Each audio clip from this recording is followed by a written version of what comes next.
So you join me today as I'm looking at the grade 5A3 piece, Hook's Hornpipe. This is a nice, fun, lively piece to play, full of exciting moments. So let me play it for you, and then we'll talk about how to learn it and the things to watch out for when practicing.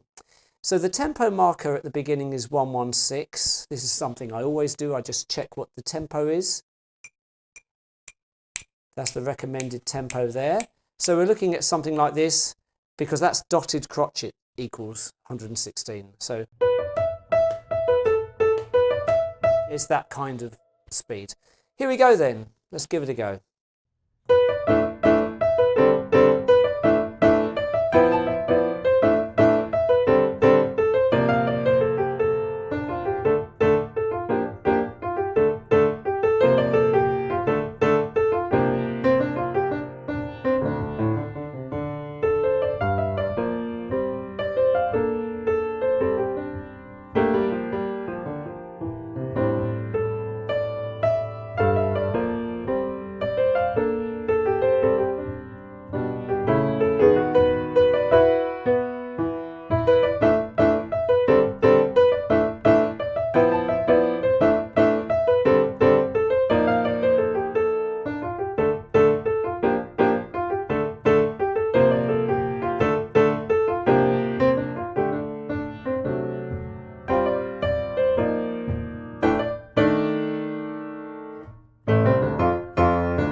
So going back to the beginning now, we begin with this grouping of notes played legato, coming off, so we have that.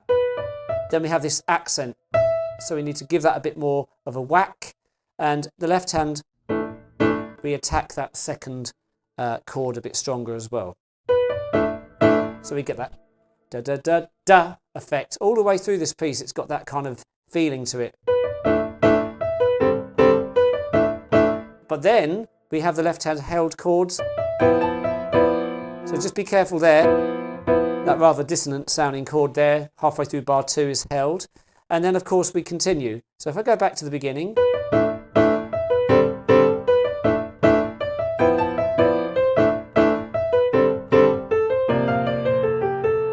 So far so good then, nothing too complicated there. But then we have this contrasting dynamic MP at the end of bar 4. So be careful to practice slowly bar 4, then starting softer. So it's very tempting to play that whole bar loud. Be careful not to do that. So watch out for MP.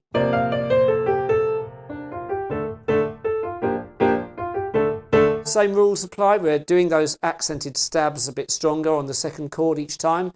And then, of course, the held down chord in bar 6 halfway through. That left-hand part. So again, just watch for that. And then we finish off bar 7.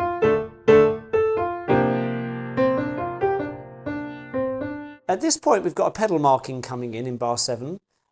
So if I just play leading into this slowly, pedals kind of coming down here, which is very off-putting to do. In fact, I don't even know when I played it earlier. I hope I played it with the pedal down at that point. I think I did. The problem is if you pedal too soon, it's going to get a bit blurry. So make sure you don't put the pedal down until you're more or less hitting that chord. Quite tricky to do, actually. And there's another weird pedal marker coming in bar 8, which almost to me seems pointless, but it's there. Technically then the pedal going down here. Very, very odd, that pedal marker there. I don't really get it, but anyway, it's there. So just be aware of it. I think in the exam, if you didn't quite execute that properly, it wouldn't really be much of a deal breaker in terms of the overall mark for the piece. But nevertheless, it's always good to notice what's there. That's what the intention is. That's what the composer's written. So we have to respect that. So we get that idea. Pedal there. Sorry, do that again. Pedal down. Left hand still held down. Pedals off and then down again. At the same time, we're trying to manage the decrescendo. It's kind of calming down. So it's a good idea to practice this without pedaling it to start with, to be honest with you. I definitely would really get that down well without pedaling it first. So you got that dynamic correct. Okay, let's move on. At the end of that section, sorry, there's a finger suggestion change in the left hand, that changing from 1 to 2. Some of you will probably just do the thumb each time, like that on the D. I don't see much of a problem doing the thumb both times, but however, it's generally a good idea to follow fingering where suggested. If it's the same note played again, it's not a bad idea playing it with a different finger. Anyway, let's move on to the next section. Obviously, you can practice this first section up to there. There is no need to do any repeats in the exams usually, so it doesn't tell us to repeat anything in this case. So you go straight on to the next section. So let this settle down for a while, and then we'll pick up from the next bit. So now we're at bar 10, and the left hand has these pedalled parts here. That's pedalled over the half bar, and then that new pedal halfway through, as you can see in the pedal markings there. Then, so we're pedaling every 2 beats basically.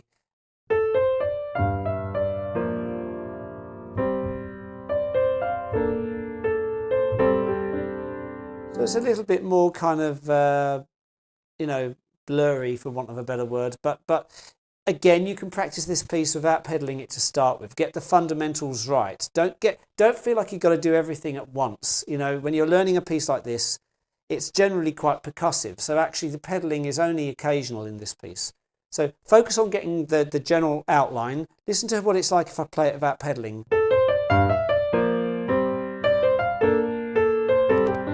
So the idea of the pedal, it's just adding a bit more gloss, and it's giving you that G sustained, which gives it a richer quality. And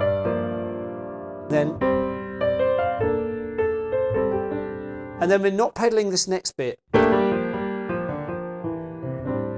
That left hand is doing it. Marcato's written in there, sorry, tenuto's written in there in the left hand, that little dash over the A. You can treat it kind of a bit like a very miniature accent. Da ba da da.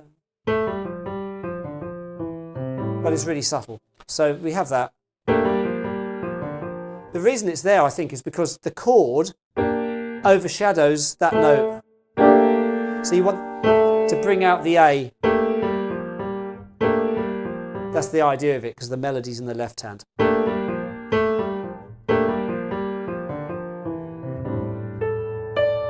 And then da, da, da. Sorry, my bad singing. Da, da, da. Crescendo, and then we carry on. So more pedaling here. In fact, we're pedaling that last bar, aren't we, on the page, bar 13.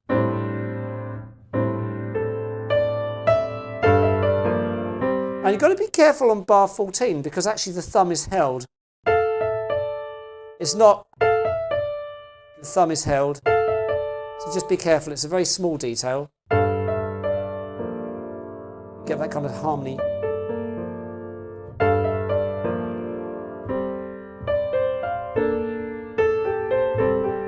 So we're just following the pedal markers, and then no pedaling here with a crescendo. So be careful to drop the volume a little bit there. So we're going from bar 14, which is MF. Then drop a bit, allowing you to climb back up.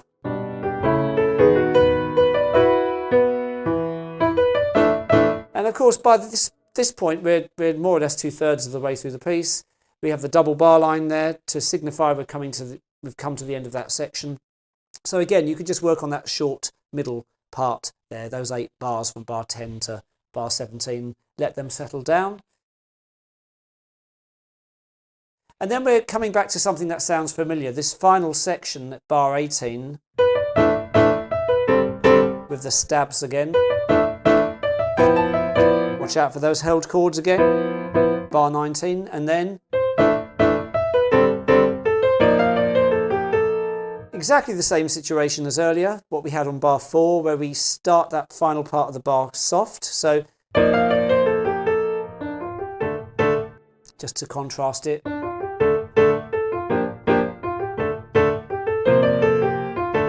Don't forget, with accents, they're proportional to the volume you're playing. So most people think accents are always really loud, which they usually are. But if it's a very soft section, an accent just needs to stand out above that. Sorry. That's absolutely fine. And then, of course, the last bit, bar 24. We've got to be careful here. Bar 24.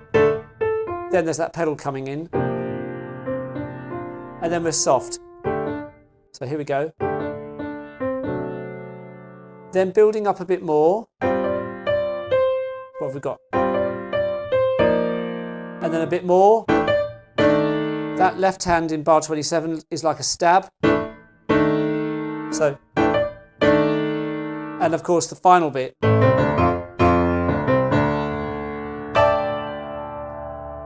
With the pause at the end. So, I mean, I think I've talked about things here which are quite obvious to a lot of you probably when you're reading this. Watch out for those little details, and that's what's going to make the piece sound really, really good. So good luck with it if you're learning it, and I'm making more videos, of course, all the time, so hopefully I'll see you on some of the next ones I'm making. For now, take care and thanks for watching.